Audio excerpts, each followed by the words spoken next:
সম্মানিত ভিউয়ার্স, আসসালামু আলাইকুম। আশা করি সবাই ভালো আছেন। আল্লাহর অশেষ মেহেরবানিতে আপনার ভালোবাসায় আমিও আলহামদুলিল্লাহ ভালো আছি। আর আমি আগেও কইছি, এখনও কইরাম, এই যে বাড়িটা দেখায়, এই যে ঘরটা দেখায়, এই যে বাড়িটা দেখায়, এটা আমার নাই। আমি মানুষের বাড়ি থাকি, আমার কোনো ঘর বাড়ির জায়গা নাই। আমার ওই দুই বাচ্চা আর আমি খুব অসহায়, আমি অত্যন্ত গরিব। ওরা ছোটো হওয়ার কারণে আমি কাজ করতে পারি না। নাহলে আমি এমন কোনো কাজ জানা নাই, কইরা কথা নাই, মাটি খান দইরা একবারে বস্তা বনি।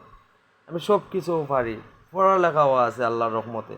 আমি কাম সব কিছু পারি না। ওই দেখো, এইমাত্র আমার ছেলে স্কুল থেকে আইছে, বুঝছেন? স্কুল পাশ হয়ে আমি তারা নিয়ে দেই, তারারে আনি।